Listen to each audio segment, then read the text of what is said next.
Good morning, everyone. We are going to begin our hearing. Welcome to the Joint Legislative Audit Committee.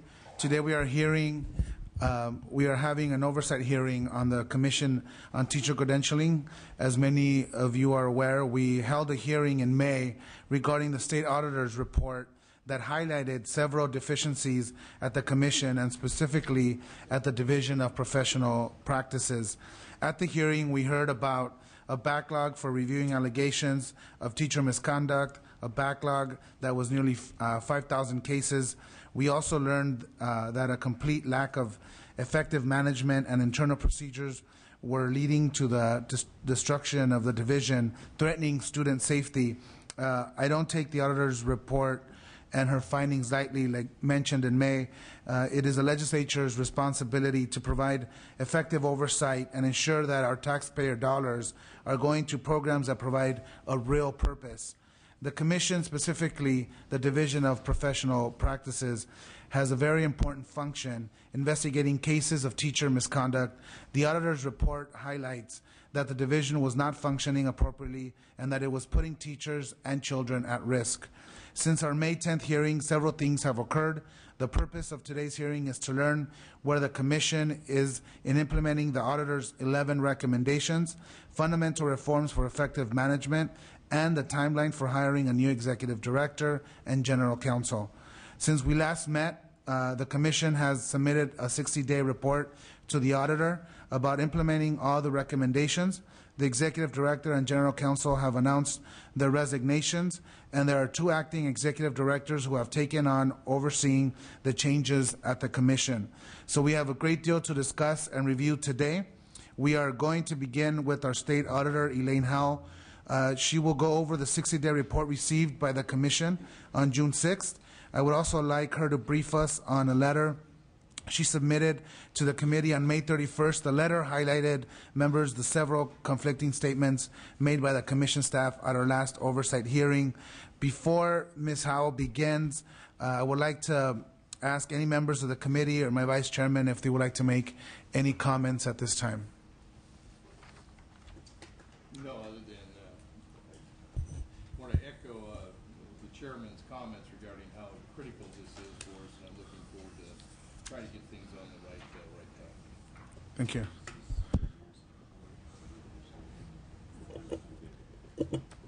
Does that work? Okay. So rookie, so figuring out the microphones.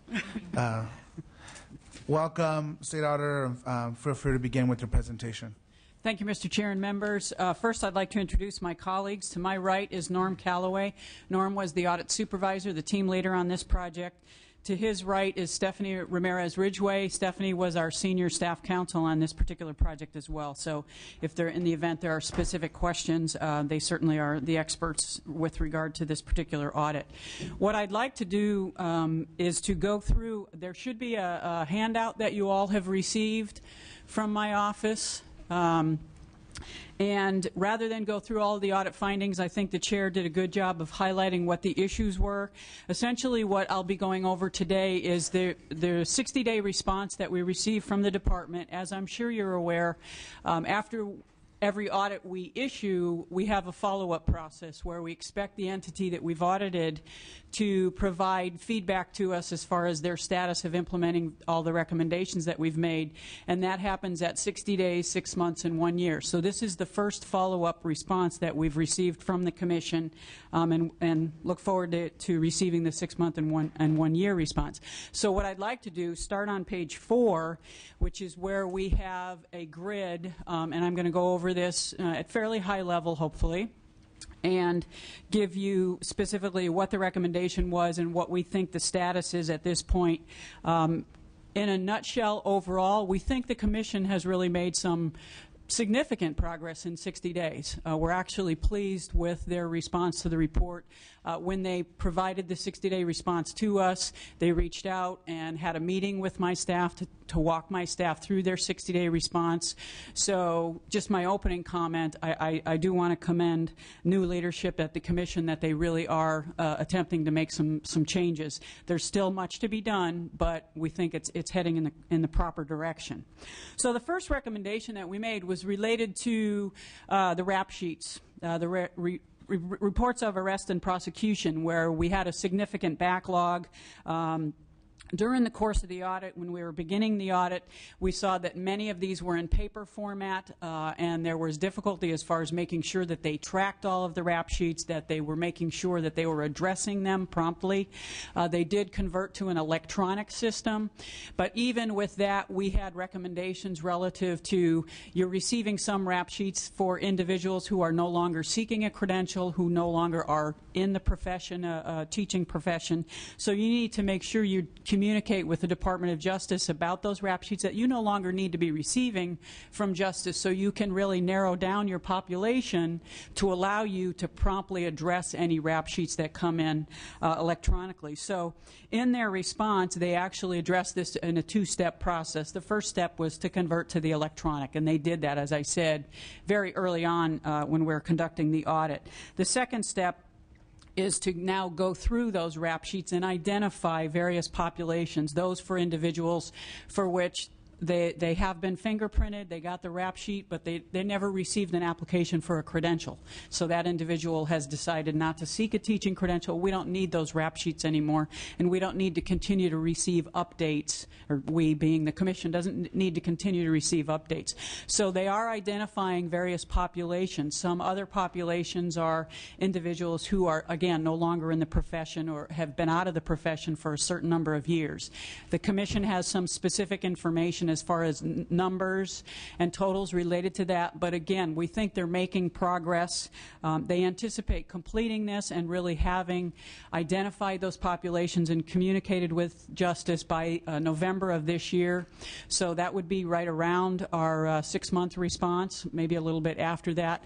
But again, with regard to this recommendation, we think they have made progress, and that's why we categorize it as partial corrective action. That they're doing what we think is necessary to make their process more efficient. So on page 5, we're talking about strategic planning, staffing levels. With regard to the strategic plan, we felt that they needed to have a much better strategic plan than what we saw when we conducted the audit. They didn't have a lot of goals and action plans or action items necessary to accomplish their mission, so they really didn't have good guidance for their staff in what is our mission, what's our core mission, and how do we get there? What is our goal to achieve over the next few years? In their response to us, they felt, and I believe this is fair and my staff agree, is they feel that they need to get that executive director, permanent executive director in place and have that individual take on that leadership role in working with staff to develop a revised strategic plan. So in their response, that's what they said they intended to do. They need to get that executive director appointed, which is my understanding will happen over the course of the next few months, and then really embark on a strategic plan. So again, when we receive the 6-month response, and certainly at the 1-year response next April, we would expect to see a strategic plan that's been developed and that really is robust and compared to what they had when we conducted the audit. With regard to staffing levels, the reason we made recommendations here is the Commission, when we were conducting the audit, were suggesting that staffing was an issue for them to be able to process rap sheets, to be able to conduct these investigations promptly, but they didn't have the data to support that. They weren't identifying how many staff and what type of workload those staff members could handle. How many cases could they handle? How many rap sheets could they investigate at any particular time? So the recommendation is to identify those staffing levels, look at workload, and determine how many cases an individual could handle, how many rap sheets they could handle, just collecting this baseline data so that in the event they do need additional staff, they would have good information for the legislature and for the Commission to really decide on what's the appropriate staffing level for the workload that the Commission has to handle.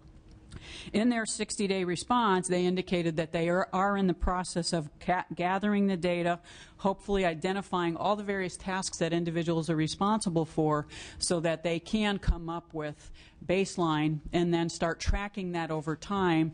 Certainly if they see an increase in certain allegations or if there's just the workload grows, they would be able to make adjustments or make recommendations with regard to staffing so that they can stay on top of their workload rather than have backlogs as we saw when we conducted the audit report. What they intend intend to do, according to their response, is have some information to present to the Commission in August of this year. So that should be some initial information. And again, I'll defer to the Commission to provide more detail on that. But again, we think they're in the process of starting to collect. So on this particular recommendation or response, we're saying that their corrective action is pending. They're still in the process of collecting data. So again, this is another issue where we think they're starting to do the right thing, but it's going to be a while before we actually can opine that the recommendation's been fully implemented. The next recommendation at the bottom of page 5 is related to what we referred to as an unlawful delegation. As you may recall, in the audit report, we talked about decisions that were being made at the staff level where we felt the Commission and the committee did not have the authority to delegate that responsibility down to staff. So our attorney looked at it, did an analysis, and we felt it was an unlawful delegation to make decisions about, well, these are cases that the committee probably wouldn't be interested in, or this is a case we need to close. So our recommendation was seek an opinion from the Attorney General with regard to whether or not this delegation is authorized, and if not, what you need to do to properly delegate, if you feel you need to delegate that type of authority to handle your workload. It's our understanding that the Commission did submit a request for an opinion from the Attorney General's office in May. Very recently, I think as of the last few days, the Attorney General's office has reached out to my office and asked for some assistance and information related to the finding and the concerns that we had. I've asked my chief counsel and certainly Stephanie, my senior staff counsel on this project, to work with the Attorney General's office, share what our perspective is, what our legal reasoning is with regard to our conclusion that it was unlawful delegation. So we will be working with the Attorney General's office to provide them information to assist them in deciding what, developing their opinion and giving some guidance to the Commission. So that's just recently we were contacted by the AG's office. So that's moving forward. Excuse me.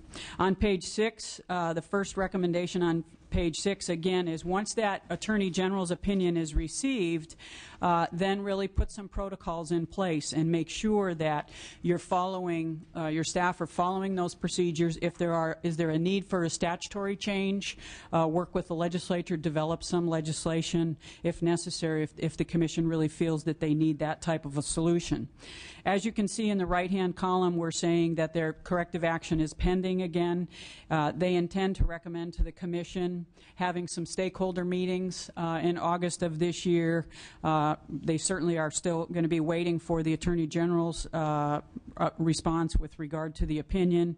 But again, they're hoping that they can get some decisions made by early next year, as you can see by January of 2012. If there's a need for statutory change, they'll work certainly with the legislature and hopefully introduce legislation early next year. If there is not a need for statutory change, then they believe they would be able to put some of these procedures and protocols in place early next year. So again, I would expect that that would be at least by our one-year response, which would be April of next year. So hopefully they stay on that timetable. But again, this is another one where we're saying it's pending. It's a little early.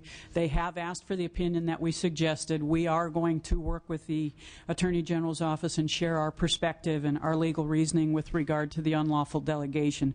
But again, this is another one where it's going to be a while before we know exactly what the Commission ultimately does. The next recommendation ties to that a little bit. The next recommendation is related to having comprehensive written procedures for consistency. You may recall when we were talking about the audit report at the last JLAC hearing, when we looked for procedures for staff to follow, we were seeing instruction in emails. It was very informal. There was not a comprehensive procedures manual that all the staff would follow. So we had concerns about consistency from one employee at the Commission handling cases a certain way and perhaps another employee handling the cases a different way. We needed to see more structure, and that's what we recommended. You need to come up with a comprehensive procedure manual and train your staff on what those procedures mean and how they should implement those procedures. As you can see in the blue column in the middle, the Commission has prepared what they consider a comprehensive manual, procedures manual. They issued that in May, a couple of months ago. They provided the manual to us in the middle of May. They also indicated that they were going to have some training for staff in June. We believe that, again, we're categorizing this as partial corrective action. I would defer to the Commission again. When they sent their response to us, they had training scheduled. I'm assuming that training took place, but perhaps the Commission can explain in a little bit more detail what that training comprised. The only issue that we have is one of the things that we didn't see, and again I would defer to the Commission, is you have a comprehensive procedures manual. You want to make sure you establish a process for modifying that and making sure that you keep your procedures up to date. In the event there's statutory change or any additional responsibilities that the Commission has, make sure you revisit your procedures manual so that it is up to date and you provide refresher training for your staff to make sure that as you hire new people or if people leave and other people come on board, you want to make sure that everybody has had that training and that your procedures manual stays up to date. So that would be our only additional suggestion with regard to that recommendation and their response. Moving on to page 7, the first recommendation refers to the database that the division or the Commission uses to track information. We had a variety of recommendations, a variety of concerns with regard to the database.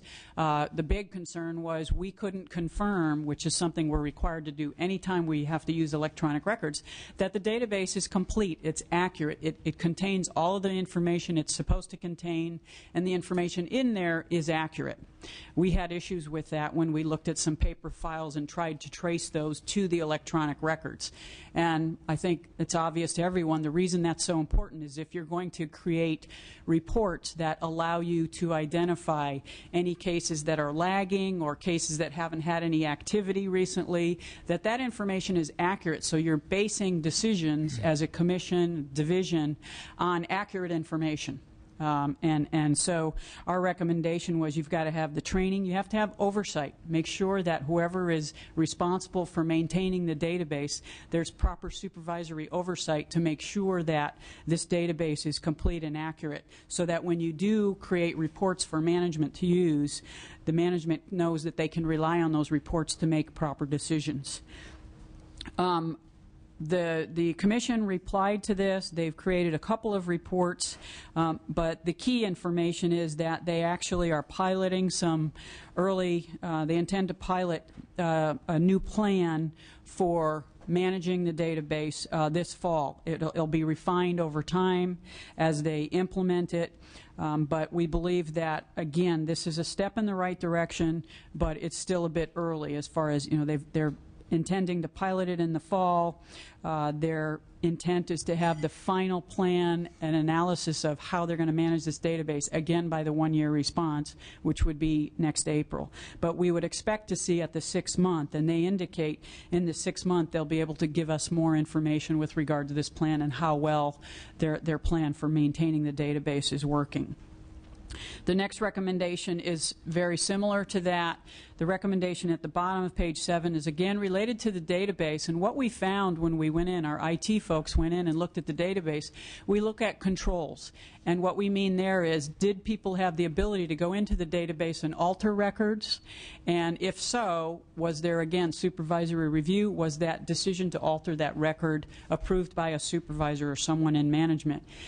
Were there cases deleted from the database, and who ultimately made that decision and who approved that decision? And we saw pretty significant weaknesses in this area where cases would be deleted and there really wasn't a rationale for why there was an approval. So we said, again, you've got to establish protocols for any time a case is deleted so that you have essentially an audit trail so you can justify the decision to delete that particular record from the database. The department, again, or the Commission has taken some corrective action. They actually have developed, and my staff have looked at procedures to make sure that in the event a case is going to be deleted, that there is supervisory approval. The part part of the recommendation that we still need to see implemented is alterations to a particular case file. So if I'm in the database, Elaine Howell, and they go in and they want to modify a particular record or particular field related to my case, we didn't see controls over that. Now, if they wanted to go in and completely delete me from the database, then we did see controls for that. So a little bit of a tweak to some of their policies, a little bit of an addition. So that's something that we think they still need to address to make sure that they can justify changes and someone's approved a decision to modify a record. Just a couple more pages. On page 8, again, this is related to the database, and these recommendations on this page I'll go over as a group, and this is really, again, about managing the records in the database and developing a tracking system, because one of the things that we found, as again you'll probably recall, is we were asked to age some of these cases and determine how long does it take on average to process a case, and looking at various steps in the process. And we were not able to do that because they didn't have good, correct records in the database, and they didn't really have a system for tracking things. And one of the concerns that we had was, are there cases that are running up close to the statute of limitations for the ability to make a decision or take action against a credentialed teacher? So these recommendations on this page are suggesting that they make sure that they have a tracking system that would allow them to identify those instances where we've received information where it requires a mandatory revocation. So we can take action on that very, very promptly, as opposed to a month, 2 months, 3 months after we've received that information. We had some examples, as you may recall, in the audit report of information that was provided to the Commission related to an individual who required a mandatory suspension of their credential, but it took them 2, 3, 4 months. That's what we're talking about in this recommendation, making sure that they're tracking certain information that allows them to work more efficiently and certainly more effectively. This ties back to discussion I had on a prior page. This ties into their overall plan for developing their database, developing a tracking system, what types of things they intend to track. This is what they're going to pilot through the fall and see how well it's working, see if they need to make some modifications to their tracking system. And again, the expectation, according to the Commission, is that they would have something more robust for us to look at the 6-month response, which would be in October, and then certainly in April of next year have a complete final plan for us to look at as far as how well their system for tracking cases and tracking various phases of a case is happening. And then on the last page, relates to the last chapter of the audit report. This was with regard to the EEO process. Again, we surveyed employees. In the audit report, we found that a lot of employees replied to the questions that we had in our survey, and there was concerns about fear of retaliation.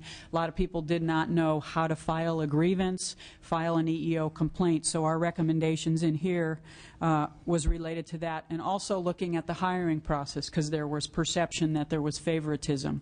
So the first recommendation on this page 9 of our grid talks about the hiring decisions. And again, let's have a comprehensive hiring manual. Let's train our employees so that they understand what the expectations are. Make sure that we're maintaining certain documentation that ties back to who applied for this particular position, what was the process to determine who we were going to hire. Ultimately, once we hired that individual, let's keep that information for a certain period of time in the event there are questions after the fact. So the Commission did respond to us, and they worked with SPB. They've developed a hiring handbook for both managers and supervisors. According to the response, they were going to have some training in late June. Again, we received the response by June 7th, so we weren't able to confirm that training took place. again, we'll defer to the Commission to talk a little bit about that. And the handbook does have specific protocols and procedures that supervisors and managers need to follow as far as the hiring process and what evidence they need to maintain with regard to decisions ultimately to hire and promote individuals in the Commission. And then the recommendation at the bottom is related to EEO, making sure that you notify your employees of the EEO process, actively notify them on an annual basis about both the EEO complaint process and grievance process, and conduct training. And as you can see, they indicated they shared a revised policy with their staff on May 9th. They have a handout now that lays out the process. They, at the point in time when they shared this response with us, which was dated June 7th, they were in the process of looking for some training classes. It's my understanding they have identified and perhaps, I think, actually held some classes, but again, I will defer to the Commission to share that. What we were pleased to see is in the original response we got to the audit report, the Commission was really not, I'll say in my opinion and in my staff's opinion, really addressing the grievance process. They were saying, well, they can just deal with their union on that. And we see a little change in perspective with new leadership where they actually said that they will work with staff and educate their staff about where to go to file a complaint, what the process would be about, and assist staff in understanding, how to reach out to their union rep and file a grievance in the event an employee feels that way. So we've seen a little bit of a shift there in the perspective of being more responsive and supportive of their employees. So I'll close with what I said in the beginning. I think they have started to take steps in the right direction. It's very early. It's only been 60, 70 days since we've issued the audit report. But again, we look forward to the 6-month response and certainly expect to see quite a bit of corrective action completed by the 1-year response next April. So with that, Stephanie and Norm will answer all the questions. Thank you, State Auditor, for that report. And again, I want to reiterate and thank staff for their great work on the follow-up that needed to happen. At this point, I'll take some questions from members. I think that's a good sign. Okay. Thank you very much. I would like to invite now our panel from the Commission to come forward. Today with us, we have the Chair of the Commission, Ting Sun, and the Vice Chair, Charles Gahagan. Also with us today are the 2 acting executive directors, Terry Clark and Patty Wool. I would like to hear from all of you about the specific steps being taken to address the auditor's recommendation and the timeline for completion. Chairman Sung, welcome, and the floor is yours. Thank you, Chair Lara. Good morning. My name is Ting Sun, and I'm the Chair of the Commission on Teacher Credentialing. And I have with me here today my colleague, Charles Gahagan, the Vice Chair, a teacher from Moreno Valley. Thank you for this opportunity to update you on the recommendations of the state audit, which raised some serious concerns about the operations of CTC's Division of Professional Practices. We fully recognize that this division has a responsibility for one of the most critical functions of our agency, ensuring that educators who hold a license to teach in our public schools adhere to the highest ethical standards of conduct. On behalf of the 17 current members of the Commission, I want to assure you that we take very seriously our responsibility to California's 6 million school children and their parents, and apologize for the concerns raised by the legislature and the public that have resulted from this audit. The audit has pointed to problems which should never have been allowed to occur. I have stated several times that any unwarranted delays in processing, no matter the level of seriousness of the alleged misconduct, is inexcusable. As a result, over the past 2 months since its release, we have taken swift and immediate action to address and correct the recent findings of the state auditor. In the past, commissioners have not engaged in the daily oversight and operations of the agency. This was a mistake. The audit has pointed out to us that mismanagement and inefficient processes have impeded the mission of and policies of the Commission. Therefore, we have taken immediate action. Key management changes have been made. The executive director stepped down June 3rd. The current general counsel will no longer be with the agency at the end of this month.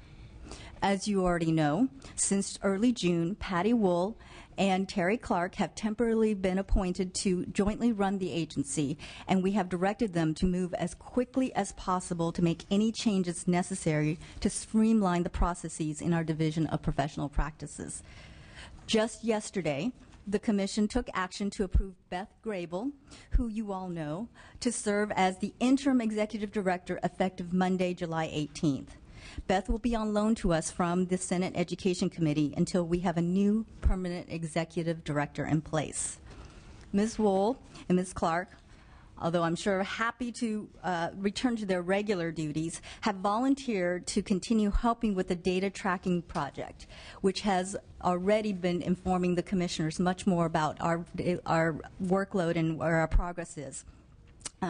So that has been an extremely great help for us, just even over the past month. We're conducting interviews for a new general counsel in 2 weeks, and we will have someone in that role next month. These administrative changes are key to putting us back on track. At the same time, we have been conducting a thorough search for and are in the process of screening and interviewing for a permanent executive director to provide new leadership, and we anticipate that that person will be in place by October. At my direction, one of the first tasks of this new executive director will be to develop a new strategic plan for the Commission to ensure that all of our divisions work at the highest levels of transparency and collaboration so that we can attain our mission of providing the highest quality educators to our public schools. I hope that today marks a new beginning for the Commission on Teacher Credentialing. It is our goal to get back on track because the work we do is so important to California's children. I will now ask Terry Clark and Patty Wool to update you on the specific steps we have taken to address the audit recommendations. And in the end, at the end, Vice Chair Gahagan and I will be happy to answer any questions that you may have for us. Terry, Patty. Good morning. I'm Terry Clark, and we want to thank you for this opportunity to provide you an oral update on what we've been doing, both to you and to the state auditor. Our first day as co-executive directors was June 6th. It was the day we signed the audit report so we could go in on time to the state auditor. And on our second day, we met with the state auditor's staff. And so in the last 6 weeks, we have worked intensely to focus on these audit recommendations. It's been our primary focus, and we've told our own divisions, you need to do your work and just let us know if you have something that needs our attention. Although the recommendations were really focused on 2 of the divisions, the Division of Professional Practices and the Office of Human Resources, we've taken an agency-wide approach to address the recommendations. Staff from all divisions are working on this project. Each Monday afternoon, we hold an audit update meeting, and then additional meetings are held during the week to work on the specific tasks of the audit. But these weekly meetings allow a full group to discuss our progress, document it, and decide on what are the appropriate next steps. We provided you a handout to organize the information we want to share with you here today. The handout has some background information about the Commission on the bottom of the first page, and the top section addresses the issues identified in your letter to us, inviting us to this hearing. The first issue we want to address is the status of the implementation of each of the auditor's recommendations, including the timeline. And that has to do with the next 7 pages of the handout. As we got right in and analyzed the 11 recommendations and the work that was completed prior to June 6th, it became clear to us that there's really 4 main areas of focus that we really need to concentrate. So we have organized our work on these 4 main topics, but I do want to stress that each and every one of the auditor's recommendations is included in these 4 topics. We provided you our working table, which we use on a weekly basis to document the actions that we've taken, the dates we took the actions, our next steps, again with dates. The first of these 4 areas has to do with the legality of the Committee of Credentials delegating its discretionary authority to staff. And that's on the page that's numbered page 3. At the top of the page, this is recommendations 4 and 5 from the BSA audit. The left-hand side are the actions we have taken. The right-hand side is our next steps and plans. We've made great progress on this item I want to report. The first thing, as the auditor stated, we have requested the Attorney General opinion, but even before that, effective May 1st, staff no longer closes cases independently. Instead, a consent calendar has been developed which contains the type of cases that previously staff had made a decision to close. This consent calendar is given to the Committee of Credentials at their monthly meeting, and they may elect to close the case, but if they choose, they may pull the case from the consent calendar for a more in-depth review. And when I met with some members of the JLAC earlier, I had not had a copy of that consent calendar, but that has been pulled together, and I have gotten it sent over to you, and if you're interested, we can get it to you. Thank you. Beginning then in June, an additional calendar was developed, which was a discuss calendar. This discuss calendar are groups of cases that are not as clearly ones that the COC would not want to take adverse action on. And so the information on misconduct is provided to the COC. They discuss the cases, and in our pilot, there 28 cases were presented. They discussed the cases. It took them an hour to discuss the 28 cases, and they decided to close if it was, and grant the credential if it was a first-time applicant, or close the case and allow it to move forward if it was a holder. 19 of those 28 cases. The remaining 9, though, do now have to go through the full discretionary review process, but it allowed us to move cases forward so that the COC doesn't become a bottleneck. The number of cases that the Committee of Credentials can hear on a monthly basis has been a limiting pressure for years at the Commission. We're preparing to bring together interested stakeholders to discuss this process and to brainstorm ways to solve this. That will be in the August agenda item that we present to the Commission, and then this fall we want to get right going on that. It may need statutory changes, it may only be procedural changes, but we need to get the help of our stakeholders, the employers, the educators out there to really look at this topic, and so we're working on that. In preparation for our stakeholder meeting, we held a discipline process webinar yesterday. Patty and I, along with one of our attorneys, presented information on the laws and the current processes of our educator discipline process in California.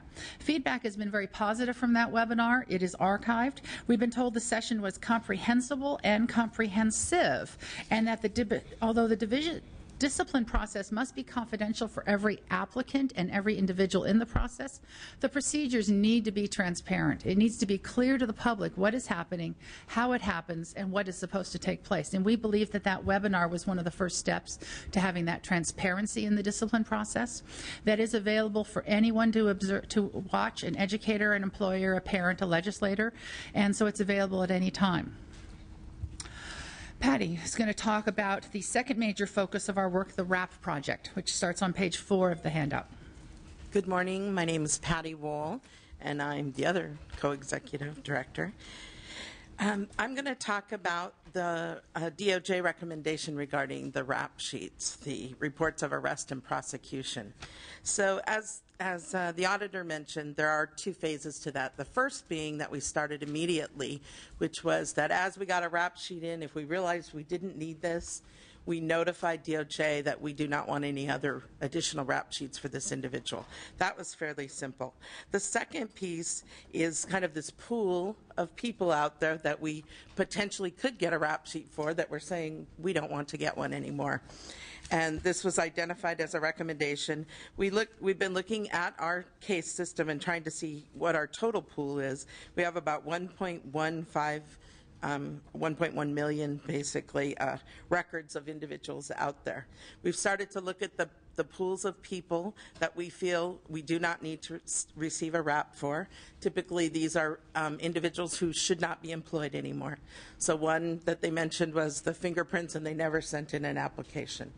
The other group is that their credential has expired, and it's been expired 3 years or more. We also have a group of people who got a certificate of clearance so they could go in the classroom but never filed for an application. These are some rough numbers that we've just started to gather here on the bottom of page 4, but those are almost totaling 400,000 individuals that we could say we do not need to receive of that 1.1 million. So you're talking about 30+%.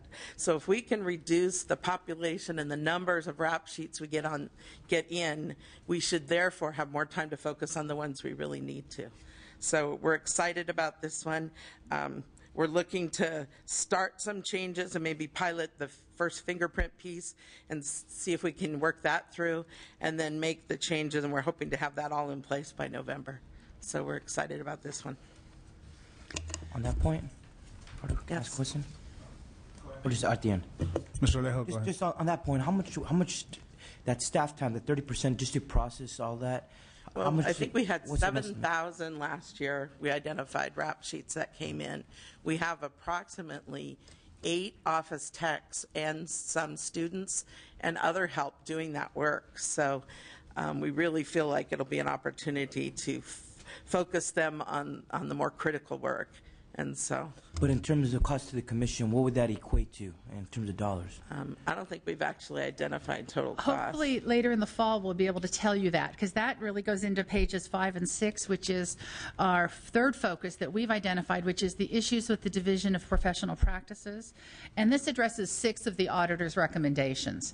It's a wide-ranging group of activities. On the pages 5 and 6 you'll see we've done a number of things, but we don't have the data yet that will tell us how long it takes a rap sheet to be processed. We are working on getting that data, and we will have drafts of it by the time of our 6-month report, and we hope to have everything well in place by our 1-year report. We are at the point now that all allegations of misconduct, when they come in the door, are entered into a database, including the date they arrive. So there's no more where some allegations of one type go here and some go here and some could get lost. They all go into the database when they come in the door. Our standard of service is within 5 business days, but we beat that almost all the time. If we've had a holiday, we might be slowed down a little bit. Ms. Clark, let me just, I have a quick question just before we proceed. I would just want to double check. Students are not making the final decision on these issues, right? No. No. Okay. Nothing is being handled at Just that wanted level. to Yes. make sure that was As clear. part of this topic here, I'm going to talk about some management changes in the division. Okay. There's been some reorganization, most certainly. Okay, thank you. Yes. We are working in our Siebel database, which is our database system, and this has really allowed us to focus our IT resources on this task. Patty's division, which is the certification division, had a real IT focus over the last 5 years, but the Division of Professional Practices really did not. It was not automated. That is now changing. We are focusing our IT resources heavily on this division. So intake and tracking screens are being developed specifically for the techs that put in data. Now, students that work with us are actually doing more analytical work. They do not just do clerical work. They're more of a journey level analytical type staff member. But there is a manager that monitors their work. And one of the big problems in this division, and I didn't used to know this term, but it was the span of control. The manager had way too many staff members they were supposed to be looking at. You cannot manage 17 to 20 staff members and know what people are truly doing. We are looking at reorganizing the division, and there's a slight change from what we reported at our 6-month report to our 60-day report to the auditor, where we talked about possibly submitting a BCP for fiscal year 11-12. That's too early. We don't have the data yet. Instead, Patty's division has given a position to move up to the Division of Professional Practices to create an additional manager position.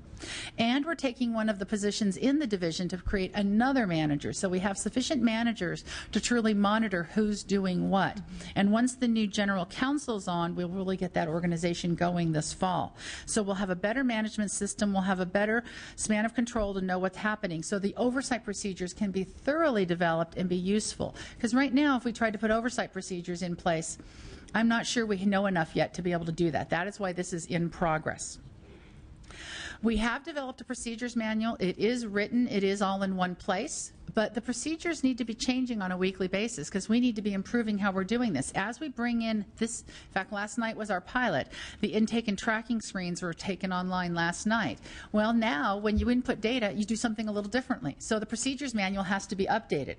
There's going to need to be monthly training on that over the next numbers of months, probably through our 1-year report, to make sure staff is up to speed. As we get that done, we'll then really work on the oversight procedures and how to follow those. There's also, at the bottom of page 5, our initial workload reports. We had some reports for you that were presented by previous leadership at your original hearing, and the last 2 pages are updated versions of those reports. They also were the same version. The original reports that came to you in May are the same ones that went to the auditor on June 6th. And Patty and I, when we got these reports, we said, they don't make any sense to us. They're unacceptable. We then instead have revised these reports. They've been reorganized. They've been made much more chronological, much more logical. Colors intentionally on here to help us understand which of the RAPs that come in don't become cases, which would be the yellow on the very last page, which of the RAPs that come in are updates to existing cases, Ours are in black and white. Oh, We're I'm trying to so save money here.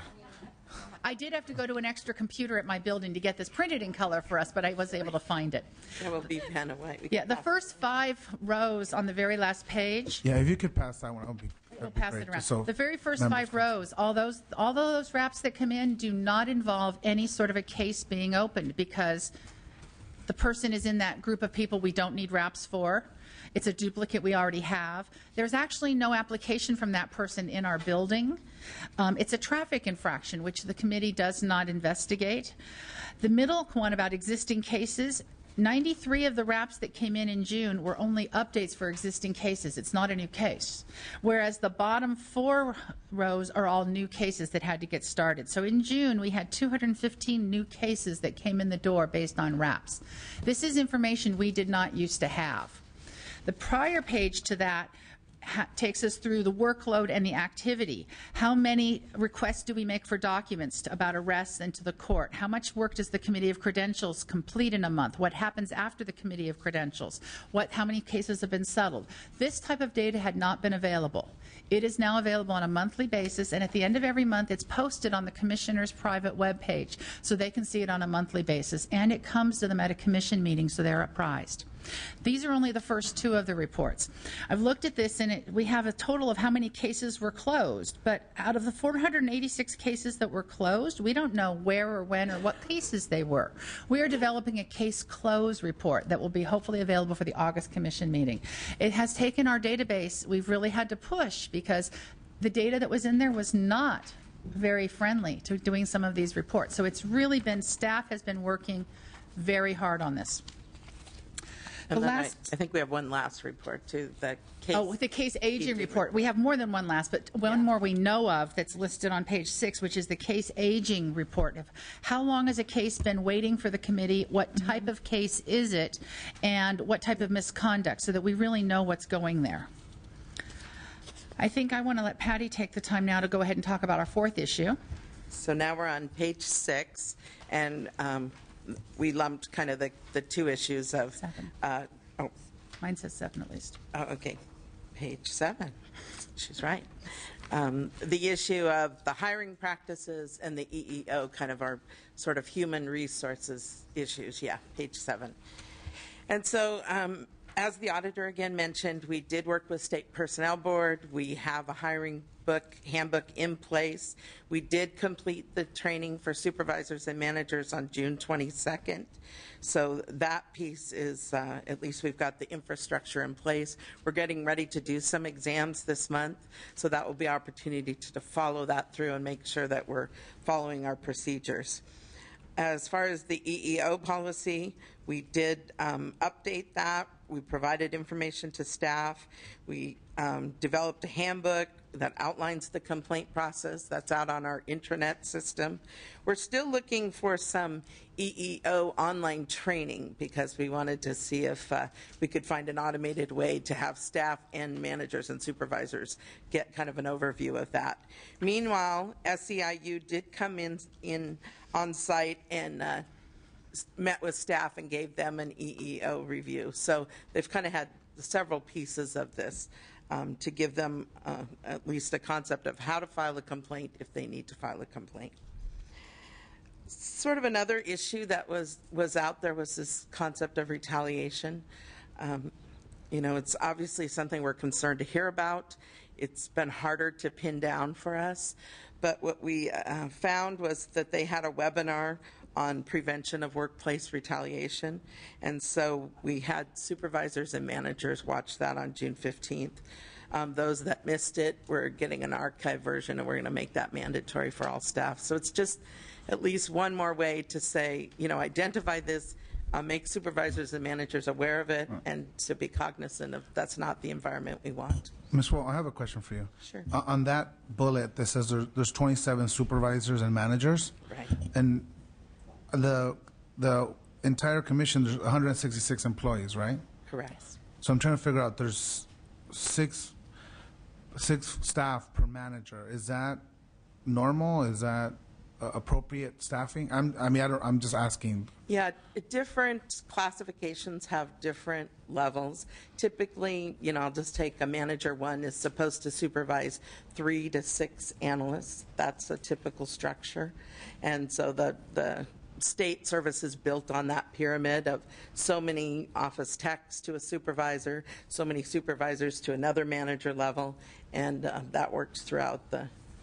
This isn't truly a 6-to-1 because the 27 supervisors and managers includes Patty and I, who are directors, and Patty directs a division of 66 people, and I have a division of 34 people. So all managers, supervisors, directors are included in the 27 managers. Yeah. Okay, I'm just making sure. Yeah, I'm looking out for every penny. Sure. Yes. Thank you. Total population, yeah. But I have a question on that. Mr. Alejo? On that point, one of the main topics was at our last hearing was how do you change the culture of the commission, and where people feel it's great that trainings are happening, and that staff was also by their union representatives giving that training as well, but just trying to change what seemed to be the culture of the commission among the rank and file.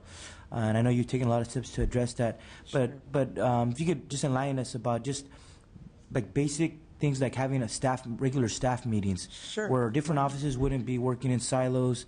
I know it hasn't happened in quite some time, but maybe address some of those types of changes as well. Sure. I think Terry and I both believe that, that starts at the top.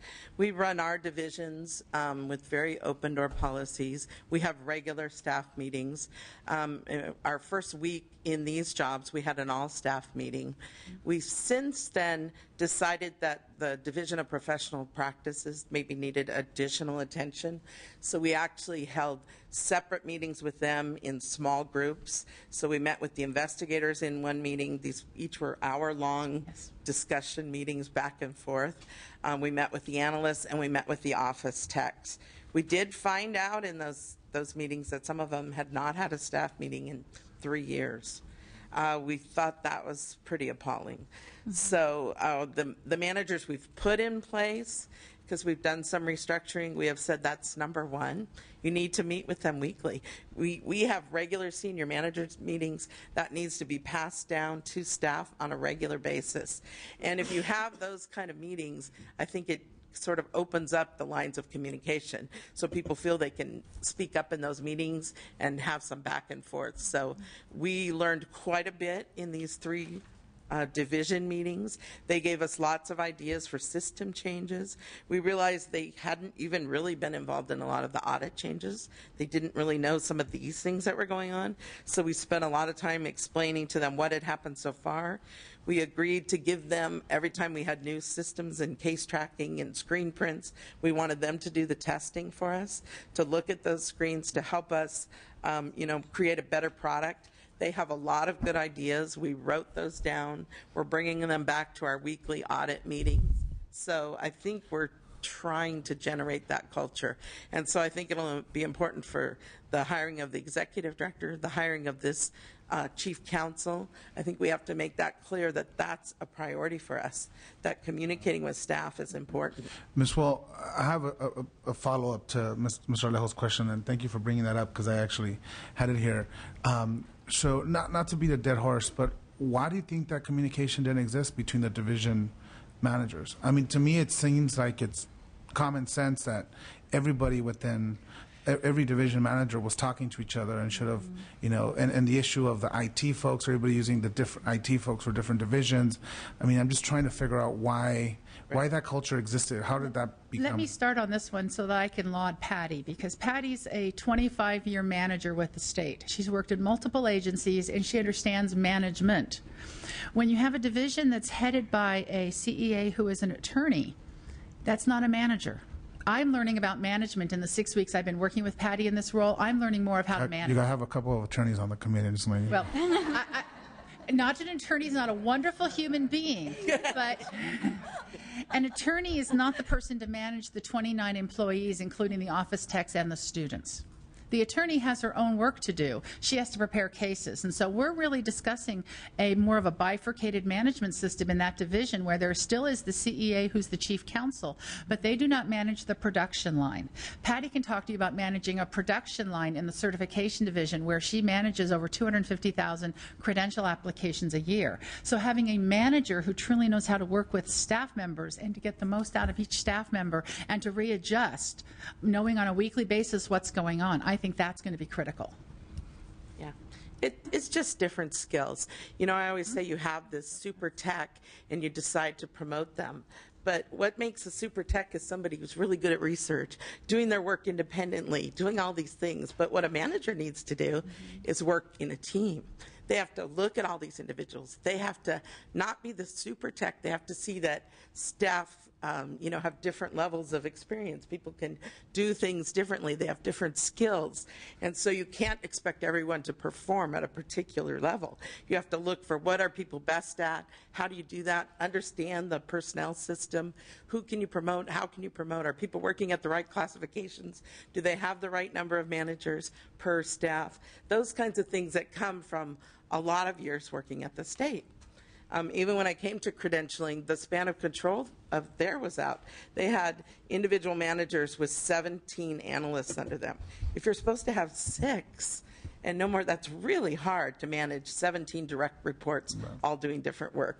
So I think those are the kind of things we need to look for. We need to find a manager who has some experience, who understands doing budget change proposals. That, we didn't have a lot of that. They weren't looking at their work and making recommendations, changing duty statements, moving staff, those kinds of things. Thank you. I know Senator Huber had a question. I had a few, but I was actually willing to wait until they were done with their presentation of their report, if that's okay. Okay.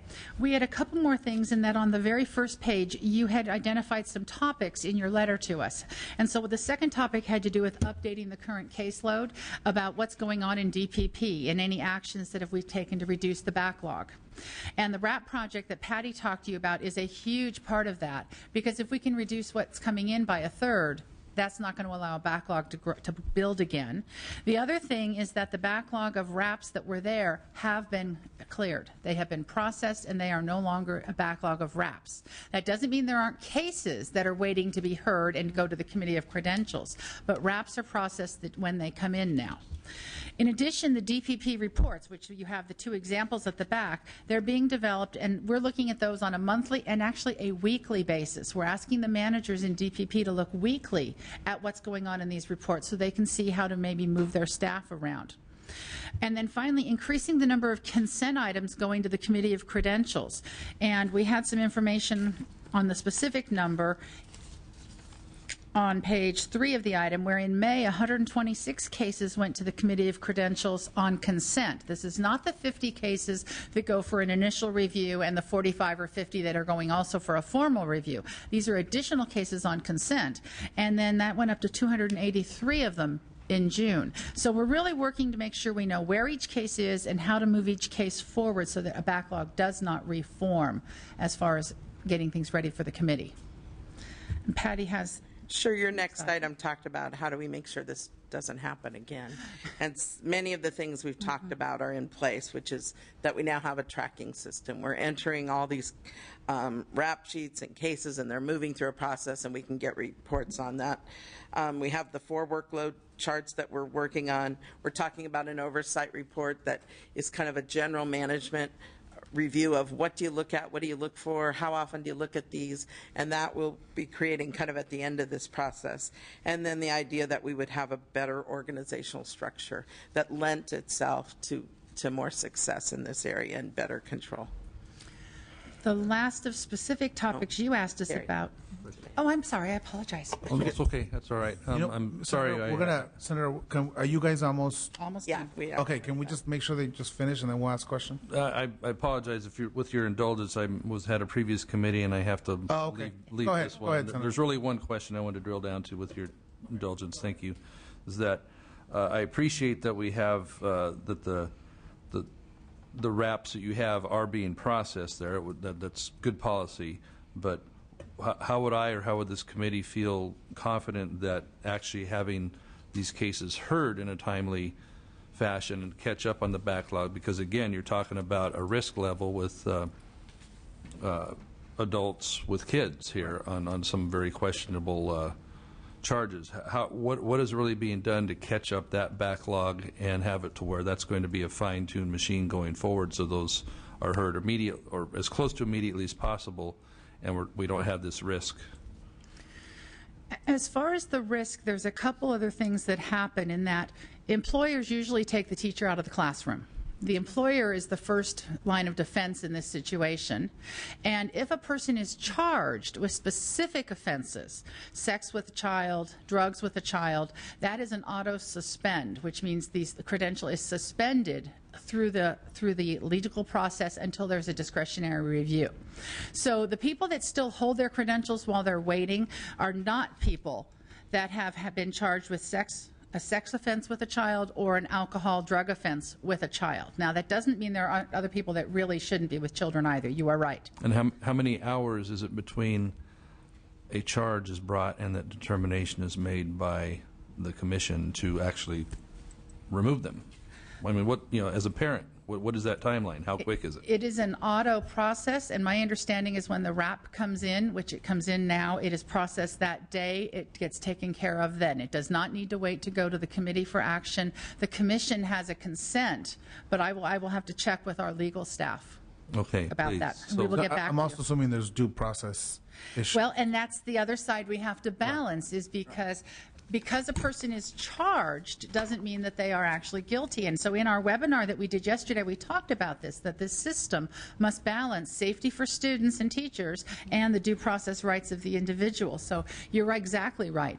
The reality is this is a two-level review process. No adverse action can be taken by the Committee of Credentials on a discretionary matter until the issue has been heard once at one meeting, and there has to be a 30-day time frame between when the individual is noticed and the first initial review. Then there's a minimum of another 30-day time frame for the formal review, and the individual has to get the confidential investigative report and has to be able to submit additional information.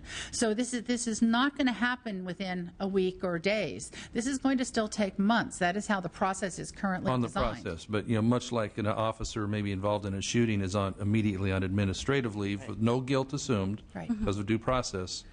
I want to hear that parents are going to have that confidence that if there's a very serious, such as a inappropriate sexual situation, that there's going to be that ability to immediately react and not have it is immediate, a long and the process. employer does their part, and we do our part as soon as the RAP comes in on those Is specific 24 offenses. hours a fairly safe And number I will to work check on with? that, and we will get back to you as a Thank group. you. Yeah. Thank and, you. And the Thanks for the indulgence, Mr. Right. Chairman. Thank you, sir. And I would just say that quickly, the communication between the employer and the commission is something that an area of focus when we convene this panel is how can we make that process make sure that it goes as quickly as possible so those teachers are removed. And just as a sideline, we're getting ready to send out a policy statement to the districts to remind them that they have a duty to notify us immediately of any action like that. So we're hoping to kind of just remind them, if you forgot you're supposed to do this, to tell us. They typically do their part, but they have to also do our part. So. Yes. Right. The last topic you had asked us to respond to was the details and the timelines for the transition, which I believe Chair Sun did, and I will turn this back over to her for her conclusions. Okay, just in closing, I want to just express on behalf of the commissioners our appreciation to Ms. Howell and her staff for shedding light on the practices and processing flaws within our Division of Professional Practices. We see how audits can be very effective management tools, and this one has certainly highlighted shortcomings and ways for us to improve our service. The results of the audit have also emphasized to us as commissioners that we may have often overly relied on the executive director and staff, and as part of the changes we are making to the agency, commission members and I are now working in partnership with new commission leadership to address concerns to make sure that we exercise closer oversight. As the current chair and appointed member with the longest tenure on the commission, I'm committed to making sure that all of the audit recommendations are implemented as expeditiously as possible. I've had 25 years committed to education, first as a classroom teacher, administrator, and an educational reformer. And I want to assure you that the issues raised in the audit troubled me deeply, both on a personal and professional level. Improving educational outcomes for the California students have been my life, and nothing troubles me more than the public thinking that we aren't doing everything that we can to ensure every one of our classroom teachers is the best that he or she can be. I promise you that writing this agency will be my and my fellow commissioners' single focus over this next year. Thank you, and we would be happy to answer any additional questions you have. Was the Vice Chair going to make some comments, or? Thank you. As a high school teacher for 40 years, I've been involved in school reform for 30 and a mentor for more than 20, and so I would share the people who are on the board. Can you just speak into the mic a little more? Just I'm sorry, I thought I was loud enough. I've never been accused of being too quiet before. We wanted to make sure we just get you on the record, that's fine. All right, thank you. I've taught for 40 years as an English teacher in Michigan and in California. I've been involved in school reform for more than 30 years. Are we picking me up? Going back to the very first federal teacher centers. For more than 20 years, I've been a mentor. And in all this time, I've realized, maybe I'm a slow learner, that the most critical thing is the teacher in the classroom. And it's an honor now to be involved in this. It was more than upsetting to discover these areas of concern, these problems, and for that I am, and we are collectively grateful to the audit, which has pointed out what desperately needed to be done. What happened was there was an assurance, a level of assurance that was not there for the parents and the people that we teach in the classroom, and we're going to make sure that never becomes an issue again. So I just thank you for that. Thank you. I know we have members who have questions now, so Senator Huber. Thank you, Mr. Chair. The first one I think has kind of been answered, but I'll just relay it more as a comment on the resources issue, because we talk about budget change proposals, and I would think that with some of the adoptions of the auditor's recommendations that we should be saving money by, for example, not having as many rap sheets to process. So it concerns me a little bit when we talk about increasing the budget at a time when we're decreasing the workload, and I'm just very skeptical of the resources request at a time when you're decreasing caseload and processing work. So if you can track that data more carefully, I appreciate it. And I do want to applaud both Patty and Terry for your efforts on this. I think you have both been committed tremendously to at least communicating with members of the committee and taking on these tasks. So I don't want to fail to recognize that effort. My biggest concern, however, is still on reform going forward. It's the learning from the mistakes. Some of this is in management issues of maybe too much reliance on an executive director and not enough checks and balances in that process. And one of the areas that, and I mentioned this to Patty and Terry when they were in my office, that I'm concerned about is you have the 19 members of the commission who appoint 7 members of the committee and then forget about it. And is the perception of how we got into this mess in the first place is not only did we not have an executive director that was relaying some of this information back to the commission, but it was almost a point and forget about it. And now we don't have to worry about it because everybody's on, there's 7 people on the committee that we chose. And as we talk about getting together the stakeholder groups about how we can reform the structure, one of the things that I would like Chair Sun to maybe address is the idea of having one of the commissioners also serve on the committee as a way of kind of having that check and balance and keeping. Now I know there's workload issues, but if you could address that, I'd appreciate it. No, you're absolutely right. We have traditionally had liaisons from the liaison commissioners to various committees within our agency. We did not traditionally have a liaison to the COC from the commission. When the concerns, even before the audit findings came out, I actually assigned Commissioner Gehagen as a liaison to the COC in 2010. So he has been part of that and started to looking at some of our processes within COC. By liaison, you mean, is that actually a member of the committee, or is that someone who just occasionally goes and checks? I know they meet 4 days a month and... Yeah, I do not believe that we can appoint one of our own to the COC. This is all prescribed in Ed Code as to who can actually serve on the COC. It's very prescribed. But we have, in order to maintain more of a communication. See, I get that it's prescribed, but luckily you're in the forum that can change that. Oh, yes, absolutely.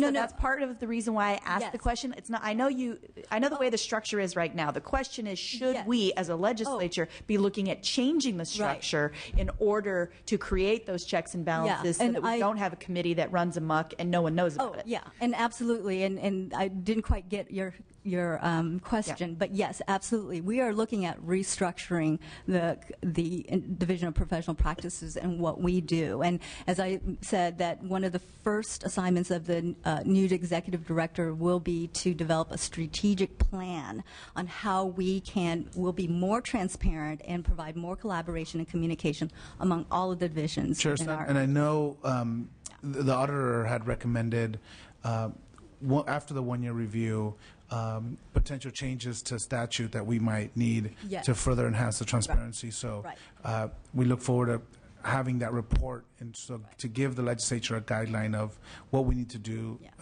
in statute to be able to ensure this doesn't happen again as well. Mm-hmm. Right. Yeah.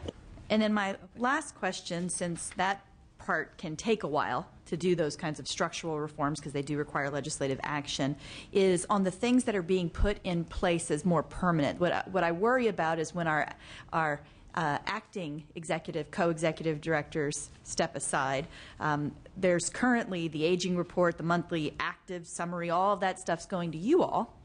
I'm not sure of the process of how it's getting to the commission and making sure that the commission is seeing all of these reports and actually giving it the time and consideration it deserves. It is. The reports go on the commissioners' web pages at the monthly, but at every commission meeting there is an audit update.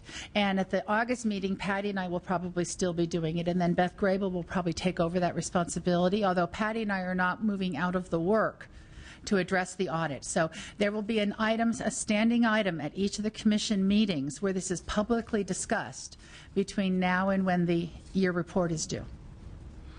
And probably ongoing. I think, each of us has a committee that we report to, and we have agenda items, frequently at every single meeting. The Division of Professional Practices has had few of those committee meetings. So I think we need to just develop some standard things that they bring forward on a regular basis, and workload, instead of once a year, probably quarterly, and an update from the Committee of Credentials to this group. So I think we can put in some of those things that are pretty simple that can move forward without statutory change. Okay, thank you. Senator Dutton.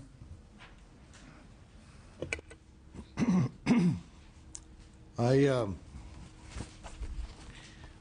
kind of curious about your structure and so forth. The commission met 8 times during the last year. What's the attendance like among the commissioners? The attendance is usually fairly good. There's 14, 15 there. Yeah. Okay, so there's active participation among the commissioners. Definitely. Yes, definitely. And with regards to the members of the committee, on the Committee of Credentialing, I understand that you have one full-time certified classroom teacher. Now, what's the time requirement for somebody to serve on the committee itself? Excellent question. There's actually 2 teachers, 1 elementary teacher, 1 secondary teacher, Right. an administrator and a school board member, and 3 members of the public. It's 4 full days a month, every month, that they're out of their other work doing the committee's work. So do they get are they actually, they continue on to receive their pay, they just get relieved from their duties of the They're relieved- classroom to serve They're on the relieved committee? from their duties, and the commission pays for substitute costs. Okay. Commission pays for the substitute, and the commission's funded out of dues and, license fees and... The credential fees and Yeah. examination fees, yes. How about the 3 members from the public? They are also volunteers. Okay, and so what, they get like a per diem on a per meeting basis? Travel and lodging is always paid, yes. Okay. What I guess I'm concerned about is that in hearing some of the things that have happened, obviously, my grandmother used to always tell me that, one rotten apple spoils the bushel. So what I'm kind of curious about, attitude and production usually is a reflection of leadership at the top levels. Now, you had an executive director that was, I guess, came on board about 5 years ago, and apparently there was problems then with the work that was being done, and apparently this person was supposed to be doing a really good job, but all these problems didn't just happen in the last couple of years. They've been there for a while now. Somebody said something about longevity and so forth. Well, my experience as a property asset manager and operating with really amounts to a lot of little businesses has always been sometimes change is good. Sometimes you get a new perspective. Longevity does not always work to your advantage. And what I'm concerned about within the department themselves, it sounds to me like there's been quite a bit of complacency that went on and things of that nature. And I'm concerned about, I know most of the employees are probably protected by civil service status, and that in itself lends some problems because it's hard. You got really hardworking people there, but then there's always 1 or 2 that kind of don't carry their weight, and they drag down everybody else. And so how much of this is going to be that? I mean, you can only hold an executive director and managers accountable for so much, but if they don't have the tools in order to be able to enforce the requirements or the changes that we're talking about, it won't happen. And so that's what I'm concerned about. I'm only going to be here in the Senate for another year, and I'd like to know we got it fixed before I leave. And I don't know if I have confidence that our system is such that's going to enable that to happen. I think you want to, but do we have a lot of roadblocks that prevent you from being able to really become a top organization or a top agency? Sure. I think we've discovered that a lot of the problems are systemic. When we look at the Committee on Credentials, they do wonderful work. They really, spend a lot of time looking at those cases, pushing them through. They're not really a problem in themselves. The staff, when we met with them, they're working really hard. So what's happened is that we have a system that doesn't allow success in some ways. Part of that's communication, part of that's automation. There's a lot of pieces here that need to be fixed that will help them, but really I don't think we're saying that it's a person problem, really. Maybe some management issues that we can, restructure and hopefully deal with that, but it is systemic in the sense that they were not automated. They didn't have data to make decisions. They weren't using those tools. And so I think if we can get those in place, we'll have much more success. But, California's education system, when you go back and you take a look back in the 70s and 80s, actually, we weren't automated back then either. But we seem to be able to do things okay. Sure. So I don't think automation by itself, automation just gives you the ability to have more information. Doesn't necessarily stop you from the basics. And so, don't let automation by itself be the excuse, because it just enables you to provide more. It doesn't really have you necessarily do less. I'm just really concerned that maybe, I hope this works. I've talked with the auditor about other departments, other agencies, and other compliance audits, things like that before, and it seems like we have a tendency to be a little lax, and I think it's probably a product of term limits, but we seem to have we're a little lax on follow-through. And I'm hoping now that this has started that the members of the legislature that sit here in the future, I hope they actually do follow through, because it is critical. I know there's a lot of good teachers out there. My wife happens to be a community college faculty member and instructor, and they really want to do a good job. And we got to make sure that we can help them be the true professionals that they want for our kids. So, I just hope that you will be able to follow through on this to make sure it happens. Thank you, Senator, and I definitely share your concerns. And maybe both of you can just very quickly summarize what has been in terms of change of attitudes for staff since the changes have started occurring with the Commission. Well, like I said, we did have individual meetings with them. After those meetings, we got several, probably 10 or so emails from people saying that was so appreciative. We really feel like you guys are paying attention. You're listening to us. I have a couple staff that want to meet with me individually based on those meetings. So I feel like we definitely opened some lines of communication. We asked about retaliation. Pretty much universally, they said that wasn't an issue of theirs. We just did an internal survey, and I think we had maybe 5% that said they've had some issues on that nature. So we're feeling like we're trying to do what we need to do to allow access to us and get that information shared. Thank you. I know Senator Monning had questions. Thank you, Mr. Chair. I want to start by also thanking the Auditor's Office for their work and those presenting to us today for your work. I have a couple of questions. One, the Executive Director, you mentioned you've identified an interim Executive Director. And when will she start? Monday. And then what's the timetable for a permanent hire for that position? We will have someone in place in October. And is the interim, can the interim be a candidate for that No. permanent position? So the interim is just coming in Yes. to bridge that time. Yes. Have you started the search process for a permanent? Yes, we have already, and in fact, we are interviewing, doing part of our first round of interviews in August, at our August meeting. Thank you. And then my other questions go to the, and I show my ignorance on how the process works here, but with the report of arrest or prosecution, can you estimate what the timetable is between an arrest and your receipt? I know you're describing trying to better filtrate that, but and that's one source of the information is through the law enforcement, Department of Justice. Right. Do you ever receive information from the school district, the employer? Yes. Could you just share a little bit how information gets to you and the time lag between an incident and it coming to the attention of the Commission? It varies. There are some counties that everything is automated and it comes to us that day or the next day automatically. There are other times where it still comes to us through the U.S. mail. The same thing with school districts. There's times when it's automated. There's time when it comes through the U.S. mail. We also can get information through affidavits that an individual completes. We are now committed and tracking our mail that comes in to make sure that nothing gets lost internally in the building. That's one of the things the auditor's report has helped us point out. We need to know what's come in and where it is. But it really does vary in the state, depending on what jurisdiction is providing the information.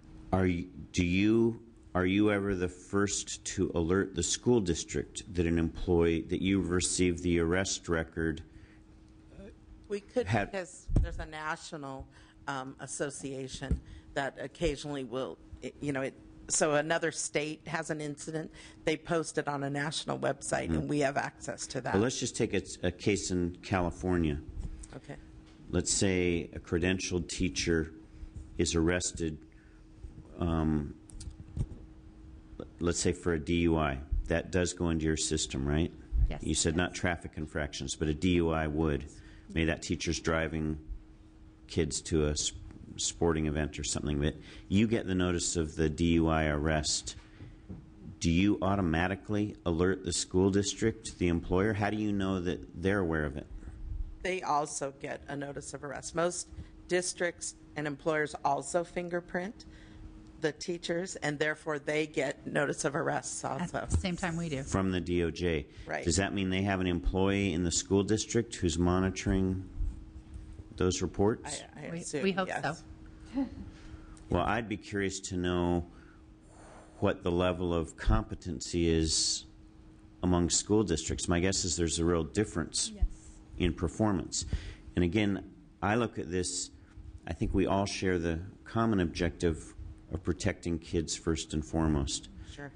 And making sure that a teacher accused is afforded due process, and finding that balance. But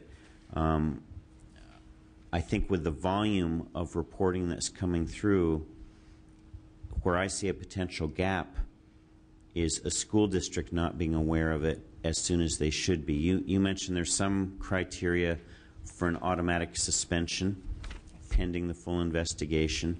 And I'm just curious or concerned about someone falling through the cracks because they may be going through your system, Right. but it hasn't come to the attention because the arrest happened away from the school site, happened on a weekend.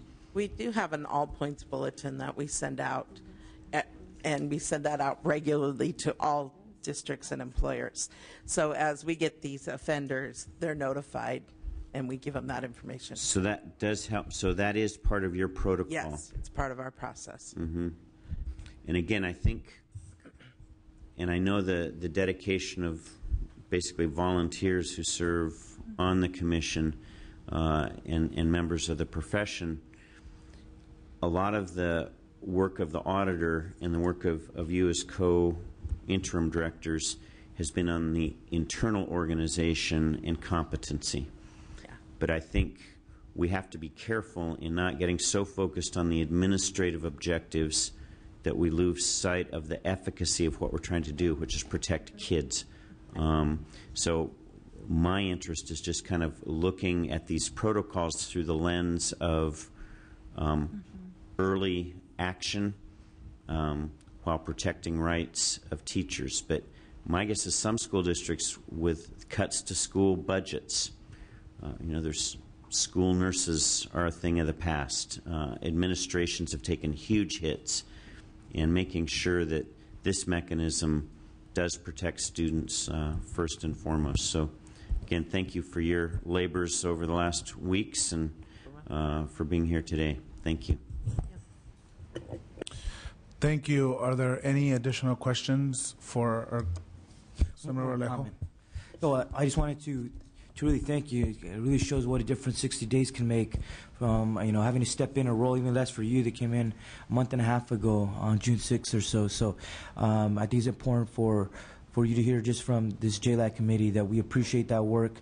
That we know there's a lot of work ahead, but this is we want to keep working together and seeing the report 6 months from that last hearing and see the additional progress that has been made. But I think the changes that have been made on the very top, I think we're good, and all these other reassurances that you've given, soliciting input from a lot of the employees there, people who have done this for a very long time, and getting their ideas, how could it be done better, and even the hearing next month about soliciting the ideas of how to speed up these hearings and getting that input and taking into account. I think that's great, and then just other mechanisms to inform the commissioners, right, about giving them the data, making available on their private websites, as well as see the numbers of rap sheets that are coming in, and just making that more transparent for the commissioners to be abreast. I've previously served on nonprofits, and serving on a board is sometimes it's hard to go in and get the information yourselves. You're really dependent a lot on the staff and the information they're presenting you. So to put some checks in that and making that data quickly available, I think will be of great use to the commissioners, and having that information to help them do a better job and make better decisions on this commission. So I just wanted to personally applaud you and reaching out to us and ahead of this hearing and just informing us of the work that has been done.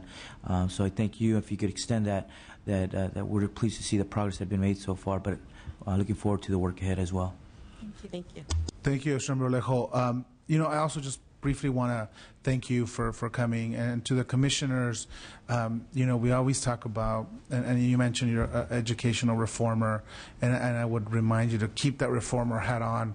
I know it's difficult to get swooped into the bureaucracy of it all. And it reminds me of what happened to our good council members in Bell, and when they lost perspective and began to just simply, take word for what staff and the city manager recommended. And so, to the commissioners, remind yourselves to keep that reformer mentality when you're meeting with your fellow commissioners, and know we've entrusted you with this important duty to really look out for our children. And so, and I know it gets difficult sometimes, as Councilmember Alejo was saying, but that's what we felt. You're the best people for the job, and so we have to make sure we don't become defenders of government, but we continue to push for reforms and for changes because our children are depending on you. And so, thank you again, and to the two co-executive directors, you've done a phenomenal job, and I just want us to make sure we continue to work on processes that prevent this from ever happening again. So thank you again. Before we move to public comment, I would like to invite quickly the state auditor again, just to share any closing comments regarding the discussion that was heard today by the commission. And I do want to stress quickly, State Auditor, I already, hey, why not, right? Thank you, State Auditor. Any brief comments you can share with us? Thank you. Just very briefly, as I said in my opening and closing comments, I think there has been significant progress made. I do think some of the comments from committee members are very important. Certainly the spotlight has been on from the committee's perspective. I appreciate the committee taking the time to follow up back in May, and again to have this oversight hearing following up on the 60-day response. And I think over the course of the next year will be very critical in making sure that we pay attention to what the commission is doing, and that they put protocols in place so that 5 years from now the commission is functioning and the various divisions within the commission are functioning very well. I think this next 6 to 9 months is very, very critical, because it's one thing to shine the light on them and pay attention, but when we step away and focus on other agencies, we want to make sure they have the protocols in place. I think one thing is very important is it is about managing people, and it's about expectations. It's laying out expectations at the executive level, as the two interim executive directors have. We expect these types of reports. We expect this type of information to be provided. One final comment with regard to some of the training related to EEO and the grievance process. I do see that they have provided that type of training to supervisors and managers. One suggestion I would have is you need to provide that training to all your staff. When we do it on an annual basis, and we provide workplace management, retaliation, harassment training. All of our employees, including the executive team, myself included, are all in that together, so that staff at the junior level know that I believe in the training and I expect my managers to operate professionally, and that I will not tolerate retaliation and discrimination, harassment, etc. And the younger staff know that. So I think it would behoove the commission to have an all-staff training where everybody is hearing the same message at the same time. But other than that, again, we'll continue to focus on doing what we can to assess the commission. We are going to work with the Attorney General's office with regard to the delegation. There may be some statutory change that may be necessary to allow the commission to operate more effectively. But overall, at the 60 days, we are pleased to see the progress that's been made thus far, and we'll continue to work with the committee and the commission to make sure that positive progress continues. Thank you. Thank you. We will now begin our public comment. If there's anyone that would like to comment from the public. And just a reminder, please state your name for the record. Good morning, Chairman Lara. My name is Mary Alice Coleman. I'm an attorney, a taxpayer, a parent, a former state employee, and I wanted to share a little bit of my perspective and reaction to some of the information you've received today. I'm vacillating between being thrilled at what I'm hearing and being appalled at what I'm hearing. And I would like to just point out that the problems that are being addressed by this committee, and I greatly appreciate that, have been going on for years and years. And these problems would not have been brought to your attention or the state auditor's attention but for a civil service employee that was working for the Commission on Teacher Credentialing. And because of her integrity and her moral courage, she has stood up, and these results are coming to light now. But she is without a job today, and she was fired after this process began. I think it's very important for the legislature to remember that whistleblowers play a vital role in the checks and balances that we have in government and at every level.